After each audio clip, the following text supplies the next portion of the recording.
നമ്മുടെ തിരുവനന്തപുരത്തുള്ള IB ഉദ്യോഗസ്ഥയുടെ case നമ്മൾ കണ്ടതാണ്. മേഘ എന്ന് പറയുന്ന ഒരു 24-കാരി പെൺകുട്ടി. ആ പെൺകുട്ടിക്ക് ഒരു എന്താ പറയാ, ലൈഫൊക്കെ ഒന്ന് സ്റ്റേബിൾ ആക്കേണ്ട പ്രായത്തിൽ തന്നെ അവർക്ക് ഏറ്റവും മികച്ചൊരു ജോലി കൈവരിക്കുകയാണ്. ആ ഒരു സമയത്ത് അല്ലെങ്കിൽ ആരും പ്രതീക്ഷിക്കാത്ത രീതിയിലേക്ക് ഒരു ആത്മഹത്യ എന്ന രീതിയിലേക്ക് ജീവിതം അവസാനിപ്പിക്കാമെന്ന് മേഘ തെരഞ്ഞെടുക്കുകയാണ്. അപ്പൊ ഈ ഒരു കേസ് വന്നപ്പോൾ പലരും ചിന്തിച്ചൊരു കാര്യമാണ്, ഇത്രയും നല്ലൊരു ജോലി കിട്ടിയ ഒരു പെൺകുട്ടി അല്ലെങ്കിൽ ഒരു ചെറുപ്രായത്തിൽ തന്നെ നല്ല രീതിയിൽ ജോലി കിട്ടിയ ഒരു പെൺകുട്ടി എന്തുകൊണ്ടായിരിക്കാം ഈ ഒരു സമയത്ത് ഇങ്ങനെ ആത്മഹത്യയെ പറ്റി ചിന്തിച്ചത്? സ്വന്തം മാതാപിതാക്കളെ പോലും ചിന്തിച്ചില്ല, അല്ലെങ്കിൽ പെൺകുട്ടികൾക്കൊക്കെ എന്താണ് സംഭവിക്കുന്നത് എന്ന രീതിയിലേക്ക് പറഞ്ഞിട്ടുണ്ടായിരുന്നു. ആ കേസ് പുറത്തു വന്നതിന് ശേഷം പല രീതിയിലുള്ള വിശദാംശങ്ങളാണ് പുറത്തേക്ക് വന്നത്. അല്ലെങ്കിൽ അച്ഛൻ തന്നെ പറയുന്നുണ്ട്, ഈ ഒരു സുഗാന്ത് എന്ന് പറയുന്ന ആൺസുഹൃത്തിന്റെ പേരിലേക്ക് പല രീതിയിലേക്കുള്ള ചോദ്യങ്ങൾ നിഴലിക്കുന്നുണ്ടായിരുന്നു. അതിനുശേഷം ഇപ്പോൾ നിലവിൽ പുറത്തു വന്നിരിക്കുന്ന ഒരു വാർത്തയാണ്, സുഗാന്ത് എന്ന് പറയുന്ന സുഹൃത്ത് അല്ലെങ്കിൽ ആ ഒരു ലവറിന്റെ പേരിലേക്ക് ബലാത്സംഗ കുറ്റമാണ് ചുമത്തപ്പെട്ടിരിക്കുന്നത്. അത് നേരത്തെ ഈ പറയുന്ന പോലെ ആത്മഹത്യാ ശ്രമവും അല്ലെങ്കിൽ ആത്മഹത്യ പ്രേരണ കുറ്റവും അതേപോലെ തന്നെ ഈ ചീറ്റിംഗ് ഒക്കെ ആണെങ്കിൽ ഇപ്പൊ നിലവിൽ ബലാത്സംഗ കുറ്റം വന്നിരിക്കുകയാണ്. അതിന് പ്രധാന കാരണമായി പറയുന്നത് ഇവര് ഈ മേഘയെ അബോർഷൻ ചെയ്യിപ്പിച്ചിട്ടുണ്ടായിരുന്നു. അതേപോലെ തന്നെ ഈ അബോർഷൻ ചെയ്യാൻ വേണ്ടിയിട്ട് വിവാഹിതരാണ് എന്നുള്ള വ്യാജരേഖയും സുഗാന്ത് തയ്യാറാക്കിയിട്ടുണ്ടായിരുന്നു എന്ന് തന്നെയാണ്. കൃത്യമായിട്ടൊരു പെൺകുട്ടിയെ ഫിസിക്കലിയും മെന്റലിയും ഹരാസ് ചെയ്തിട്ട് തന്നെ മരണത്തിലേക്ക് തള്ളിവിട്ടു എന്നാണ് ഈ ഒരു വിഷയത്തിൽ പറയേണ്ടി വരും. തീർച്ചയായിട്ടും. അതായത് നമ്മൾ കഴിഞ്ഞ ദിവസം ചർച്ച ചെയ്തു, മേഘയുടെ മരണം സത്യത്തിൽ എല്ലാവരെയും ഞെട്ടിച്ച ഒരു കാര്യമായിരുന്നു. വളരെ കൃത്യമായി ചില ഓൺലൈൻ മാധ്യമങ്ങളാണ് ആദ്യം ഇത് വെളിച്ചത്ത് കൊണ്ടുവന്നത്. കേരളത്തിലെ ചില പ്രധാനപ്പെട്ട ഓൺലൈൻ മാധ്യമങ്ങൾ വിശദീകരിച്ചും മേഘയുടെ മരണത്തിന് പിന്നിൽ എന്താണ് സംഭവിച്ചത്, എങ്ങനെയായിരുന്നു കാര്യങ്ങളെന്നൊക്കെ നമ്മൾ അങ്ങനെയാണ് കാര്യങ്ങൾ പലപ്പോഴും നമ്മൾ സംസാരിക്കാറുണ്ടല്ലോ. ഈ മെയിൻ സ്ട്രീം മാധ്യമങ്ങളൊക്കെ മരണം നടന്നു, സുഗാന്ത് എന്നൊക്കെ പറഞ്ഞു വെക്കുക അല്ലാതെ ഇതിന്റെ പുറകിൽ എന്താണ് കൃത്യമായി സംഭവിച്ചത് എന്നൊന്നും റിപ്പോർട്ട് ചെയ്യാറില്ല എന്നുള്ളതാണ് യാഥാർത്ഥ്യം. പത്രങ്ങൾ പലപ്പോഴും റിപ്പോർട്ട് ചെയ്യാറുണ്ട്, പക്ഷേ ഇപ്പോൾ ഓൺലൈൻ മാധ്യമങ്ങളാണ് പലപ്പോഴും അത് റിപ്പോർട്ട് ചെയ്ത് ജനങ്ങൾക്കിടയിലേക്ക് സത്യാവസ്ഥകൾ എത്തിക്കുന്നതെന്നാണ് യാഥാർത്ഥ്യം. ഇവിടെ മേഘയുടെ മരണം വന്നപ്പോൾ വളരെ സങ്കടം തോന്നിയ ഒരു അവസ്ഥ എന്ന് പറയുന്നത് ആ കുട്ടിയുടെ ഒരു ആത്മാർത്ഥത അല്ലെങ്കിൽ സ്നേഹം ഇതൊക്കെ എന്താണ് ചതിക്കപ്പെട്ടിരിക്കുന്നു അല്ലെങ്കിൽ വഞ്ചിക്കപ്പെട്ടിരിക്കുന്നു. ആരെയാണ് ഈ കുട്ടി സ്നേഹിച്ചത്, എന്തിനായിരുന്നു ഈ കുട്ടിക്ക്, എന്തിന്റെ കേടായിരുന്നു എന്ന് നമുക്ക് തോന്നിപ്പോകുന്ന ഒരു അവസ്ഥയുണ്ടല്ലോ. അതാണ് ഇവിടെ എനിക്കൊക്കെ കാണാൻ പറ്റിയത്. കാരണം ഈ കുട്ടിയെ പ്രണയിച്ച വ്യക്തി സുഗാന്ത് എന്ന് പറയുന്ന IB ഉദ്യോഗസ്ഥനായിട്ടുള്ള വ്യക്തി അവളോട് സ്നേഹം അഭിനയിക്കുകയായിരുന്നോ, സ്നേഹം ഉണ്ടായിരുന്നോ എന്നും എനിക്കറിയില്ല. പക്ഷെ ഈ കുട്ടിക്ക് അത്രമേൽ സ്നേഹം അയാളോട് ഉണ്ടായിരുന്നു. സുഗാന്തിന്റെ സ്നേഹം ഉണ്ടായിരുന്നു നമുക്ക് വിശ്വസിക്കാനേ പറ്റില്ലാത്തൊരു കാര്യമാണ്. കാരണം ആ പെൺകുട്ടി ഉപയോഗിക്കുന്നതിന്റെ മാക്സിമം ഉപയോഗിച്ച് ആ പെൺകുട്ടി മരിച്ചു എന്ന് പറഞ്ഞപ്പോൾ മുങ്ങിയ ഒരാൾക്ക് സ്നേഹം ഉണ്ടെന്ന് എങ്ങനെ നമുക്ക് പറഞ്ഞു വെക്കാൻ പറ്റും? അല്ല, തീർച്ചയായിട്ടും. അതാണ് ഞാൻ പറഞ്ഞത്. പിന്നെ ഈ എന്തായാലും ഈ പറയുന്ന മേഘയ്ക്ക് അങ്ങോട്ട് നല്ല സ്നേഹം ഉണ്ടായിരുന്നു എന്ന് നമുക്കറിയാം. കാരണം അതുകൊണ്ടാണ് ഏകദേശം 1 ലക്ഷം രൂപ വരെ സാലറി കിട്ടിയിരുന്ന പെൺകുട്ടി അവസാനമാകുമ്പോഴേക്കും അവളുടെ അക്കൗണ്ടിൽ ഒന്നുമില്ലാത്തൊരവസ്ഥയിലേക്ക് പോയത്. ഇത് മറ്റാർക്കും കട കൊടുത്ത പൈസയല്ല, അവളുടെ സ്വന്തം ആവശ്യങ്ങൾക്ക് വേണ്ടി ഡ്രസ്സ് എടുത്ത് തീർത്ത പൈസയല്ല, ഫുഡ് അടിച്ച് തീർത്ത പൈസയല്ല. ഇതിൻ്റെ ട്രാൻസാക്ഷൻ എടുത്ത് പരിശോധിക്കുമ്പോൾ ഈ പൈസ പോയിരിക്കുന്നത് സുഗാന്തിലേക്കാണ്. കാരണം ഇങ്ങേർക്ക് കിട്ടുന്ന ഈ സുഗാന്ത് എന്ന് പറയുന്ന മനുഷ്യന് കിട്ടുന്ന പണം എവിടെ പോകുന്നു എന്നൊരു ചോദ്യമുണ്ട്. അതിനപ്പുറത്തേക്ക് ഇവളിൽ നിന്ന് ഊറ്റി വാങ്ങിയ പൈസയായിരുന്നു. എന്തൊക്കെയോ കള്ളം.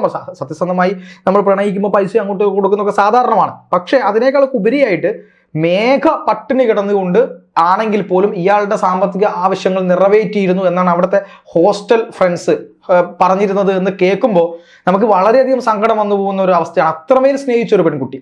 എന്നിട്ട് ഈ പെൺകുട്ടി ഒരു റെയിൽവേ പാളത്തിലൂടെ നടന്നുപോയി, ഫോണിൽ കൂടെ സംസാരിച്ചുകൊണ്ട് നടന്നുപോയി, ട്രെയിൻ വരുമ്പോൾ പൊടുന്നനെ അവിടെ കിടക്കുകയും അതിന് മുകളിൽ കൂടി ട്രെയിൻ കയറി പോവുകയും ചെയ്യുന്ന ഒരു അവസ്ഥ.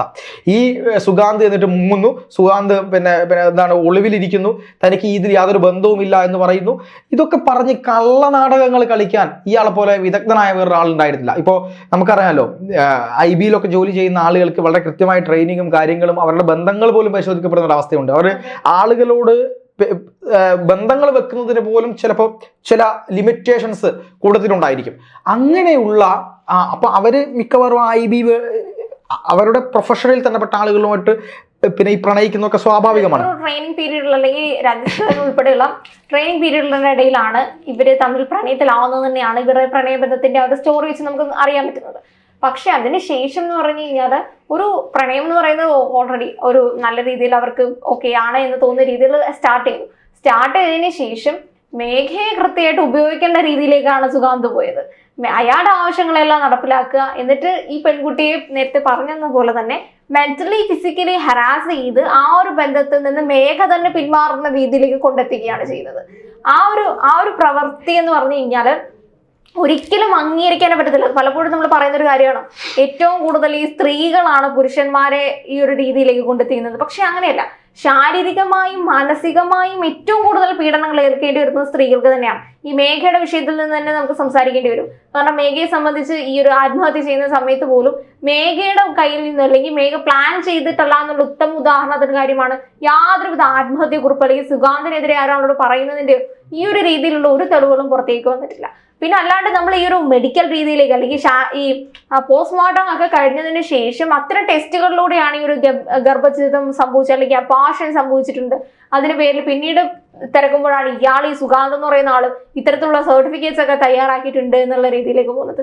ഒരു പ്രണയബന്ധത്തിൽ എങ്ങനെയാണ് അല്ലെങ്കിൽ ഒരാളെ ഇത്തരത്തിലേക്ക് കൊണ്ടെത്തിക്കാൻ അയാൾക്ക് സാധിക്കുന്നത്? എന്നിട്ട് അയാൾ മരിച്ചു എന്ന് പറയുമ്പോൾ യാതൊരുവിധ കുറ്റബോധവും ഇല്ലാതെ അവിടെ നിന്ന് മുങ്ങിക്കളയുക. അതാണ് ഞാൻ പറഞ്ഞത്, സിമ്പിളാണത്. അതിന്റെ ഉത്തരം എന്ന് പറയുന്നത് ഇയാൾ യൂസ് ചെയ്യായിരുന്നു എന്നുള്ളതിൽ നമുക്ക് യാതൊരു സംശയവും വിചാരിക്കേണ്ട കാര്യമില്ല. മാത്രമല്ല, മേഘ അങ്ങനെ ഒരു ആത്മഹത്യയിലേക്ക് പോയി ഇയാളോട് കടുത്ത ശത്രുതയിൽ വെച്ച് ആത്മഹത്യയിലേക്ക് പോവുകയായിരുന്നു, ഒരു ആത്മഹത്യയെക്കുറിപ്പെങ്കിലും എഴുതി വെക്കേണ്ടതായിരുന്നു എന്നുള്ളൊരു വാദം വരുന്നുണ്ട്. അവിടെ രണ്ട് കാര്യമുണ്ട്. ഒന്ന്, അത്രയേറെ ഇഷ്ടപ്പെട്ട ഒരാളെ ഉപദ്രവിക്കാൻ ചിലപ്പോൾ കഴിഞ്ഞെന്ന് വരില്ല, അയാൾ എന്ത് ചെയ്താലും. അതുകൊണ്ട് ഒരു ആത്മഹത്യക്കുറിപ്പ് എഴുതി വെക്കാത്തതായിരിക്കാം. ഇനി അതല്ല, ഞാൻ മനസ്സിലാക്കുന്ന ഒരു കാര്യം അനുസരിച്ച് മേഘ സംസാരിച്ചു പോകുന്നതിനിടയിൽ ഓൾറെഡി ഇത്തരത്തിലുള്ള മേഘ ഗർഭിണിയായിരുന്നു. പിന്നെ അബോർഷന്റെ കാര്യങ്ങൾ ചെയ്യാൻ വേണ്ടിയിട്ട് ആ ഹോസ്പിറ്റലിനെ തെറ്റിദ്ധരിപ്പിക്കാൻ വേണ്ടിയിട്ടോ ഇവർ കല്യാണം കഴിച്ചതായിട്ടുള്ള വ്യാജ ഡോക്യുമെന്റ്സ് ഉണ്ടാക്കാനുള്ള ശ്രമം നടന്നിട്ടുണ്ടായിരുന്നു. ഇതൊക്കെ ഒരു പെൺകുട്ടിക്ക് താങ്ങാവുന്നതിലും അപ്പുറമാണ്. താൻ സ്നേഹിക്കുന്ന ആളിൽ നിന്ന് ഗർഭം ധരിക്കുകയും ആ കുട്ടിയെ അബോർട്ട് ചെയ്ത് കളയണമെന്ന് പറയുകയും അബോർഷൻ ചെയ്യുക എന്ന് പറയുന്ന പ്രക്രിയ തന്നെ എത്രത്തോളം ശാരീരികമായി മാനസികമായി ബുദ്ധിമുട്ടുണ്ടാക്കുന്ന കാര്യമാണെന്ന് നമ്മളിതൊന്നും അറിയാത്തത് കൊണ്ടാണ് നമ്മൾ അതിനെപ്പറ്റി ചിന്തിക്കാത്തത്. നമ്മൾ ജസ്റ്റ് കേട്ടോ അബോർഷൻ എന്ന് വിചാരിക്കും. അങ്ങനെയല്ല, ഗുരുതരമായിട്ടുള്ള പ്രശ്നമാണ്. കൂടുതൽ പറയുന്നത് രണ്ടുപേരുടെ അറിഞ്ഞു ചെയ്തൊരു കാര്യമല്ലേ, അറിഞ്ഞു ചെയ്തൊരു കാര്യത്തിനപ്പുറത്തേക്കും അറിഞ്ഞു ചെയ്തതിന്റെ അതിനുശേഷം ആ ഒരു പാർട്ണർ ആ ആളെ സപ്പോർട്ട് ചെയ്യുന്നില്ല എന്ന് പറഞ്ഞു കഴിഞ്ഞാൽ അത്രത്തോളം വലിയൊരു മാനസിക സംഘർഷത്തിലേക്ക് തന്നെയാണ് പോകുന്നത്. നമുക്ക് ഈ മേഘ എന്ന് പറയുന്ന ആളെ ഏറ്റവും തന്നെ സ്നേഹിക്കുന്ന, അല്ലെങ്കിൽ തനിക്ക് സ്നേഹമുള്ള ഏറ്റവും അടുത്ത ആളിൽ നിന്നാണ് ഗർഭം ധരിച്ചിരിക്കുന്നത്.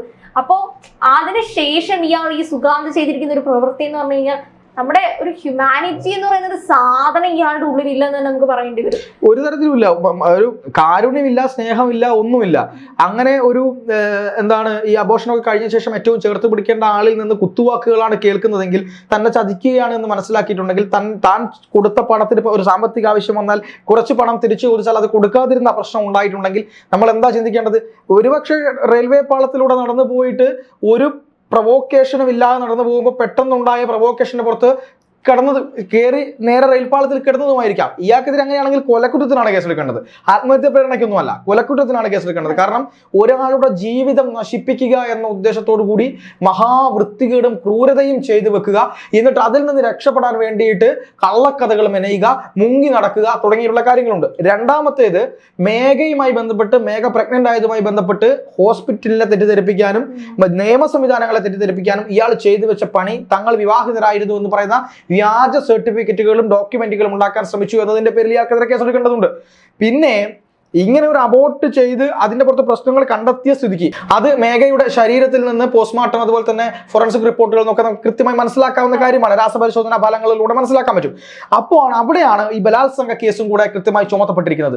ആ ബലാത്സംഗ കേസും കൂടെ നിലനിൽക്കുമ്പോൾ അതിൻ്റെയൊക്കെ ഒരു ഒരു പ്രതിഫലമായിട്ടാണ്, അല്ലെങ്കിൽ പ്രതികരണമായിട്ടാണ് മേഘ ഇത്തരത്തിലൊരു കാര്യം ചെയ്തിരിക്കുന്നത് എന്ന് നമുക്ക് മനസ്സിലാക്കാം. ഇതിന്റെ സാഹചര്യ തെളിവുകൾ മൊത്തം വെച്ച് നോക്കുമ്പോൾ ഒരു സ്ത്രീയെ അയാൾ യൂസ് ചെയ്ത് ഉപയോഗിച്ച് മനഃപൂർവ്വം മരണത്തിലേക്ക് തള്ളിവിട്ടു എന്ന് തന്നെ നമുക്ക് പറയേണ്ടി വരും.